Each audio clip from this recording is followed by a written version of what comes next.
कृष्णा, जय श्री राधे श्याम। हरिचरण चिंतन आज की यात्रा में, आज की कक्षा में आपका बहुत बहुत वेलकम है जी। आज की कक्षा श्री जी की कृपा से Shrimad Bhagavad Gita 10th chapter 10th श्लोका उस पे ऊपर करने जा रहे हैं। श्री जी की कृपा से जब श्री कृष्ण हमारे मार्गदर्शक बनते हैं, पथ प्रदर्शक बनते हैं, तो हमारे जीवन में भागवत गीता का आगमन होता है, हमारा इंटरेस्ट होता है। जब हम भागवत गीता के श्लोकों को श्रवण करना चाहते हैं, स्वाध्याय करना चाहते हैं, दैट मीन्स कृष्ण की कृपा हो रही है, और इस कृपा को बहुत आगे होके और इंटरेस्ट के साथ अपनाना चाहिए। तो आज की कक्षा श्री जी की कृपा से श्री जी पाठ हरिचरण चिंतन में आज हम भागवत गीता के दिव्य ज्ञान को श्री जी के चरणों में समर्पित भाव से समझने का प्रयास करने जा रहे हैं। क्या करने जा रहे हैं? प्रयास। ये जीवन प्रयास में ही है, ठीक है। तो उससे पहले हमें क्या करना है जी? माता पिता के चरणों में प्रणाम, और आचार्य वर्ग के और हमारे संप्रदाय और गुरु वर्ग और हमारे माता पिता जिन्होंने हमें ये जीवन दिया ताकि हम अच्छे से इस भक्ति के पाथ पे चले और अपने जीवन को, जो इस मनुष्य जीवन का सिद्धि है, उसको प्राप्त करें। क्यों आया है हम? मनुष्य जीवन की वैल्यू क्या है? नहीं तो जानवर भी वैसा जीवन जी रहे हैं। तो उससे पहले हमें क्या करना है? मंगलाचरण उच्चारण। ओम ज्ञानम तिमिरन्धस्य ज्ञानाञ्जन शलाकया चक्षुरुन्मीलितं येन तस्मै श्री गुरुवे नमः। गुरुवे गौरचंद्राय राधिकाय तदालय कृष्णाय कृष्ण भक्ताय तद्भक्ताय नमो नमः। हे कृष्ण करुणा सिंधु दीनबंधु जगतपते गोपीश गोपिका कांत राधा कांत नमोस्तुते। तप्त कांचन गौरांगी श्री राधे वृंदावनेश्वरी वृषभानुसुते देवी प्रणमामि हरिप्रिये। वाञ्छाकल्पतरुभ्यश्च कृपा सिन्धुभ्येव च पतितानां पावनेभ्यो वैष्णवेभ्यो नमो नमः। हरे कृष्णा जय श्री राधे श्याम। श्रीमद् भागवत गीता में श्री जी पाठ में ये वो ज्ञान है जो आज भी हमारे हर प्रकार के क्वेश्चन का आंसर है उसमें। तो आइए हम श्री जी की कृपा से उस ज्ञान का चिंतन करें, उस ज्ञान को समझें। जब जीवन में जीवन के प्रति बहुत क्वेश्चंस हो जाएं, तो उत्तर कहीं भी नहीं मिले हमें, तो हमें कहाँ मिलेगा? कहाँ मिलेगा? वो स्वयं कृष्ण ने कहा है, मैं नहीं कह रही हूँ। श्री कृष्ण ने बोला है कि मैं हूँ तुम्हारा सारथी, ऑलवेज मैं तुम्हारा सारथी हूँ। बस तुम आत्मसमर्पण कर दो, सरेंडर कर दो, आत्मसमर्पण कर दो। मैं तो ऑलवेज हूँ तुम्हारा सारथी, तो इसलिए हमें सरेंडर करना है। श्री राधे राधे मेरी प्रिय सखीजन।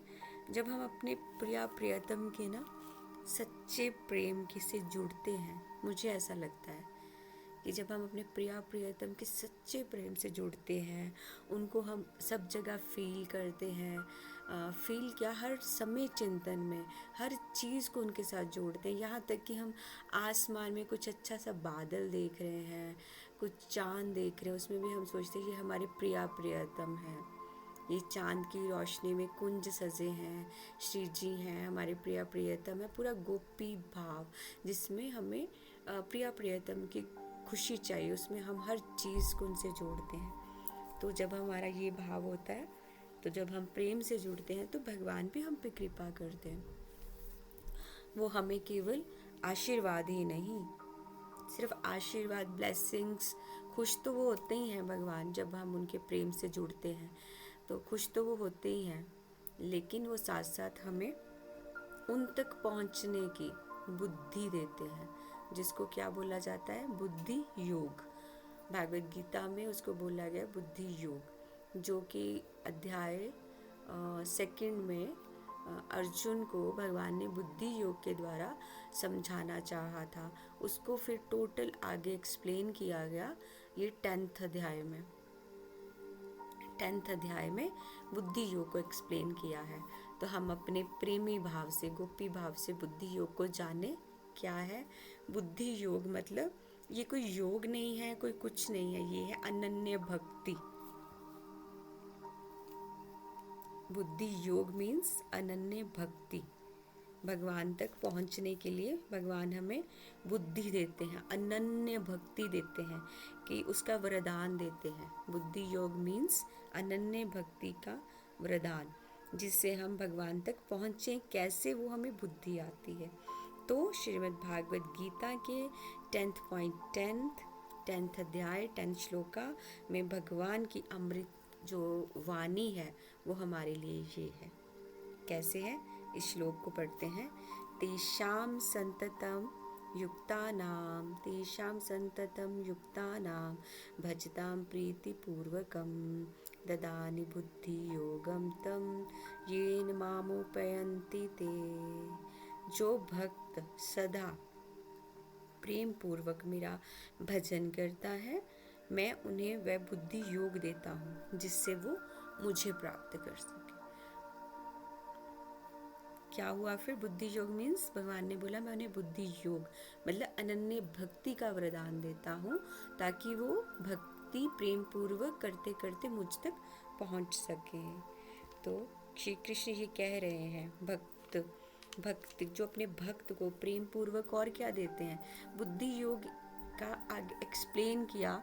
जो मीन्स है, मतलब मीनिंग जो प्रेमा भक्ति से मैं जोड़ रही हूँ, अनन्य प्रेम भक्ति, अनन्य भक्ति। लेकिन भगवान उसके साथ क्या कहते हैं, मैं ज्ञान भी देता हूँ, विवेक भी देता हूँ, और ऐसा भाव देता हूँ जिससे वो अंत में मुझ तक ही मुझे प्राप्त करे।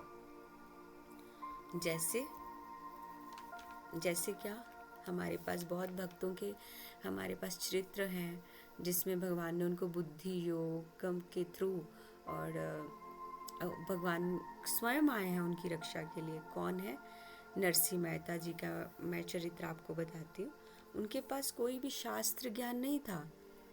होता है ना, हम ऐसे सोचते हैं, हम तो नॉर्मल जीव हैं, हम देखते हैं कि ब्राह्मण लोग हैं, बहुत उच्च कोटि के ब्राह्मण हैं, उन्होंने अध्ययन किया है या उन्होंने वेद पढ़े हैं, शास्त्र पढ़े हैं, तो उसके लिए कोई गारंटी नहीं है कि उन्हीं को ही भगवान मिलेंगे। हम अगर कोई भी ब्राह्मण उस पे नहीं है, या तभी तो प्रभुपाद ने हमारे लिए कितना इजी किया। इस जातिवाद में हमें नहीं बांधा प्रभुपाद ने, नहीं तो हम ये सोचे कि सिर्फ ब्राह्मण जो है उनका ही अधिकार है भगवान पे। जो बिना ब्राह्मण कुल में जिन्होंने जन्म नहीं लिया है उनका कोई अधिकार नहीं है। लेकिन आज कलयुग में जो ब्राह्मण लोग हैं, हम कई जगह देखते हैं सभी ऐसे उच्च कोटि के नहीं हैं, कई हैं। अब नरसिंह मेहता जी ब्राह्मण कुल के नहीं थे, उनके पास ना कोई शास्त्र ज्ञान था, ना कोई वैदिक नॉलेज, ना कोई बचपन में वो किसी गुरुकुल में पढ़े थे, कुछ नहीं। बस उनके पास एक ही चीज़ थी, प्रिया प्रियतम के प्रति प्रेम। कौन सा? सरलता वाला, सरलता। बस वो दिन रात भजन करना, जय जय श्री राधेश्याम राधेश्याम राधेश्याम राधेश्याम के सिवा उनके पास कुछ नहीं था। जब भक्ति में आता है ना जीव, तो जो समाज के दूसरे बड़े बड़े लोग हैं, तो ब्राह्मण हैं, तो उन सबको ईर्ष्या भी होती है मेरे ख्याल से। तो उसी तरह नरसिंह मेहता जी को समाज ने स्वीकारा नहीं, स्पेशली ब्राह्मण लोगों ने उनको बहुत ज़्यादा उनका तिरस्कार किया गया, उनको इंसल्ट कर देते थे, अपमान कर देते थे। लेकिन अपने भक्त का मान कौन रखता है? संसार हमारा अपमान करेगा, लेकिन भक्त का मान भगवान रखते हैं। धक्के पड़ते हैं भक्ति में कि अगर कोई ऐसे भक्ति, अरे सारा जीवन तो इसने ऐसे बिताया, अभी कैसे ये भक्त बन गया? अभी तो ये इसका जीवन बहुत नॉर्मल सी एग्जाम्पल, नरसिंह मेहता जी तो चलो भजन में थे, अगर कलयुग में कोई पहले उसका लाइफ थोड़ा दूसरी तरह का था, तो अभी उसका भजन में है, फुल डेडिकेशन है, उसको भगवान ने संभाला है, भगवान ने संभाला है, भगवान ने कृपा की है, भगवान ने बुद्धि योग अनन्य भक्ति का उसको वरदान दे के अपनी तरफ खींचा है, कृपा की है कि अब तुम इस पे चलो और मुझ तक पहुंचो। तो समाज तिरस्कार करता है, बहुत अपमानित करता है, लेकिन भक्त का मान भगवान रखने आते हैं। जैसे नरसिंह मेहता जी उनका रखने आए, लेकिन उनको बहुत अपमानित करते थे, लेकिन नरसिंह जी का मन हमेशा श्री जी के चरणों में दृढ़ था, दृढ़ था, उनको कोई दुख नहीं था कि मेरा अपमान कर रहे हैं। तो जब भक्ति में होते हैं तो लोग मजाक उड़ाते हैं, लेकिन भगवान रक्षा करते हैं। तो ऐसे ही तीर्थ यात्रा के नाम पर भी उनका अपमान किया गया। जब भगवान पूरा देख लेते हैं कि अब मेरे भक्त को बहुत ज़्यादा ये संसार टॉर्चर कर रहा है, तब भगवान खुद आते हैं। उसको जवाब देने की ज़रूरत नहीं है, उस भक्त के आंसुओं का, उसके साथ जो गलत समाज कर रहा है या कुछ भी कर रहा है, तो भगवान आते हैं वो जवाब देने के लिए। तो इस तरह नरसिंह जी का लिए भी भगवान आए और भगवान ने स्वयं बुद्धि योग दिया, अपने प्रिय की लाज भी रखी। द्वारिका सभा में भगवान ने उनको बुलाया और स्वयं खड़े होकर उनका सम्मान किया। पूरा ब्राह्मण समाज देखता रह गया था नरसिंह जी का। ये है, उन्होंने बोला कि ये मेरा नरसिंह है, देखिए आप, ये मेरा नरसिंह है, प्रेम प्रीति से ये मेरा नाम करता है और मैं स्वयं इसके पीछे पीछे दौड़ता हूँ। अब बताइए इससे बढ़कर और क्या चाहिए? ये है बुद्धि योग, ये है बुद्धि योग। तेषाम सतत युक्ता नाम, ये है कि हर समय सतत युक्ता नाम भजताम प्रीति पूर्वक, तेषाम संततम युक्ता नाम भजताम प्रीति, मतलब प्रीति पूर्वक भगवान का नाम ही जप करते थे और कुछ भी नहीं, कोई शास्त्र अध्ययन नहीं, कोई स्वाध्याय नहीं, कुछ भी नहीं। तब भी भगवान ने क्या बोला? ये मेरा है। जब भगवान मेरा बोलते हैं तो कितना, मतलब वो आनंद कुछ और होगा। तो यही है बुद्धि योग। अगर आप सोचते हो कि बुद्धि योग कोई योग है या कोई भौतिकता से लिप्त होगा कि भगवान हमें ऐसा देंगे ऐसा देंगे, नहीं। बुद्धि योग हमारे प्रिया प्रियतम की अनन्य भक्ति है, प्रिया प्रियतम का प्रेम है। उस प्रेम को प्राप्त करने के लिए बुद्धि योग भगवान से मिले, उसके लिए हमें प्रार्थना करनी चाहिए। कौन सी प्रार्थना? मैं ऑलवेज कहती हूँ, हर चीज़ के लिए प्रार्थना। हे श्री जी, तो आइए एक साथ मेरे साथ मिलके बुद्धि योग के लिए प्रार्थना करते हैं श्री जी से। हे श्री जी, ऐसी कृपा हमें भी दे दो कि हम भी प्रेम पूर्वक नाम जप करें। हे श्री जी, ऐसी कृपा हम पे कर दो या हमें दो, हम भी प्रेम पूर्वक नाम जप करें और आप ही हमें बुद्धि योग प्रदान करें। आप ही हमें बुद्धि योग दें, अनन्य भक्ति दें, ताकि हम सही राह पर चलें और वो राह, वो पाथ कहाँ जाए? प्रिया प्रियतम तक। श्री जी, पाथ की ये कक्षा आपकी कृपा से, स्मृति से श्री जी के चरणों में ये समर्पित है। आज की कक्षा को यही विराम देते हैं। श्री जी के चरणों में प्रणाम। आज की श्रीमद् भागवत गीता 10.10 कक्षा में आज यही विराम।